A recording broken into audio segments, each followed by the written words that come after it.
मिनश्शैतानिर्रजीम बिस्मिल्लाहिर्रहमानिर्रहीम। अस्सलाम वालेकुम जमात चहारम, कैसे हैं आप सब? उम्मीद है खैरियत से होंगे। आप लोगों को पता है मैं आप लोगों को अब आपके नए सिलेबस के मुताबिक पढ़ाई करवा रही हूँ। अभी मैं आप लोगों को इस वीडियो में माशिरत उलूम की पढ़ाई करवाऊँगी, ठीक है। आप लोगों का जो सेकंड टर्म का सिलेबस है उसमें आप लोगों की ये पूरी बुक ऐड है। आप लोगों को पहले मैं बाब अव्वल का सबक शरीयत की रीडिंग करवा चुकी हूँ। आज मैं इसी बाब के दूसरे सबक की रीडिंग करवाऊँगी। चलिए अब उसको ओपन करते हैं।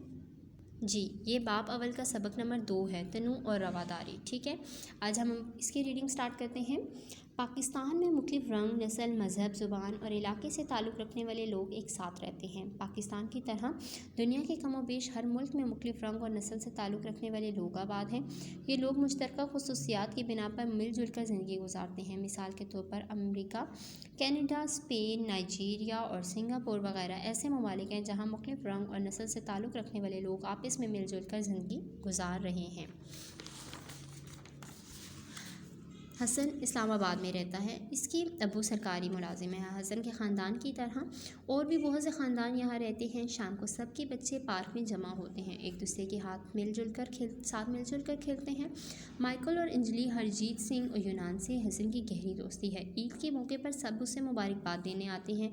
हसन भी इनके त्योहारों Christmas, Diwali, Baisakhi, spring festival पर इनके घर जाता है। सब एक दूसरे की खुशियों का ख्याल रखते हैं, एक दूसरे के काम आते हैं। इस्लामाबाद की तरह दुनिया में और भी बहुत से ऐसे शहर और जगह हैं जहाँ मुख्तलिफ रंग, नस्ल, मज़हब, ज़ुबान, अक़ीदे से ताल्लुक़ रखने वाले लोग एक साथ रहते हैं।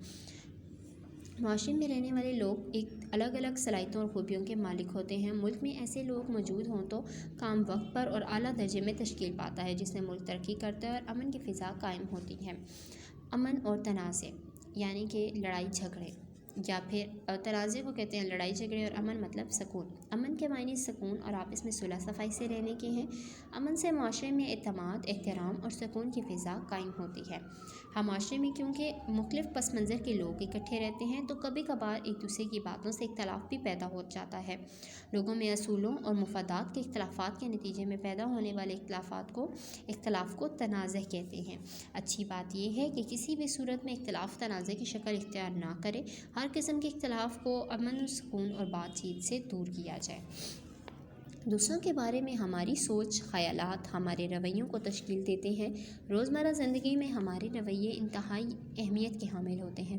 मिसाल के तौर पर अगर हम किसी के बारे में मनफी रवैया रखते हैं तो हम इसे हमेशा गलत ही समझेंगे।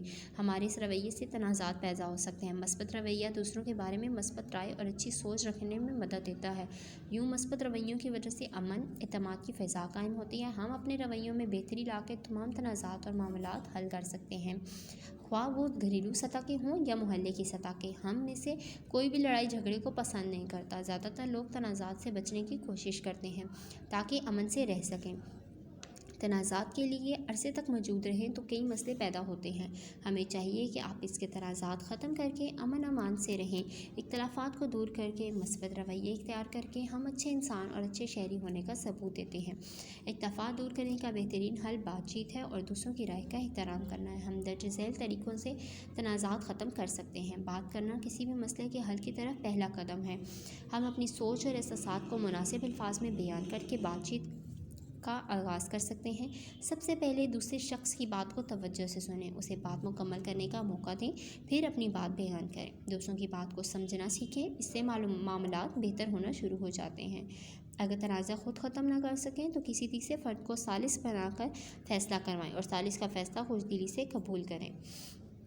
नेक्स्ट रीडिंग है तमद्दनी शऊर, सिविक सेंस। अमन से रहना एक अच्छे शहरी की खुसूसियात में शामिल है। इसके साथ साथ एक अच्छे शहरी में तमद्दनी शऊर का मौजूद होना माशरे के लिए ज़रूरी है। किसी माशरे में रहते हुए जब लोगों में आदाब व अखलाकियात का शऊर पैदा हो जाए तो वो तमद्दनी शऊर कहलाता है। तमद्दनी शऊर के आदाब क्या क्या है? एथिक्स ऑफ सिविक सेंस, घर, मोहल्ले और शहर की सफाई का ख्याल रखना, माहौल को बेहतर बनाना, ट्रैफिक कवानीन की पाबंदी करना, सेहत और सफाई का ख्याल रखना। वॉश का मुखफ़फ़ है वाटर, सैनिटेशन एंड हाइजीन का मुखफ़फ़ है। ये एक आलमी प्रोग्राम है जो सेहत को बेहतर बनाने के साथ साथ हंगामी सूरत हाल और जानलेवा बीमारियों की रोकथाम के लिए काम करता है। इस प्रोग्राम के बुनियादी मकसद ये हैं कि पीने के लिए साफ़ पानी की फरहमी, जिस्मानी सफाई सुथराई, रफ़ा हजत की अहमियत से वाकफ़ियत, हफ्ज़ान सेहत के असूलों, साबुन से हाथ धोना पर अमल को यकीनी बनाना। عمومی آداب کامن ایٹیکیٹس، جس طرح ٹریفک کے قوانین کی پابندی کرنا اور ماحول کو صاف رکھنا ایک اچھے شہری کی ذمہ داری میں شامل ہے، اسی طرح چند عمومی آداب ہیں جو کسی بھی فرد کو اچھا شہری بنانے میں مددگار ہوتے ہیں۔ چند آداب یہ ہیں کہ نرم لہجے میں بات کرنا، کسی کو برا بھلا نہ کہنا، اپنی غلطی تسلیم کرنا اور بولنے سے پہلے سوچنا، سب کے ساتھ عزت و احترام سے پیش آنا، دوسروں کی مدد کرنا، وقت کی پابندی کرنا، عوامی مقامات پر قطار بنانا، اپنے کام محنت اور ایمانداری سے کرنا اور اجنبی لوگوں سے محتاط ہو کر بات چیت کرنا۔ جی یہ تھا آپ لوگوں کا سبق نمبر 2، جس کی ریڈنگ اب کمپلیٹ ہو چکی ہے۔ ٹھیک ہے، امید ہے آپ لوگوں کو سمجھ آئی ہوگی۔ آپ لوگوں نے اس ریڈنگ کو 2 سے 3 بار لازمی پڑھنا ہے تاکہ آپ کی ریڈنگ بہت زیادہ امپروو ہو جائے۔ اپنا بہت سا خیال رکھیے گا۔ اللہ حافظ۔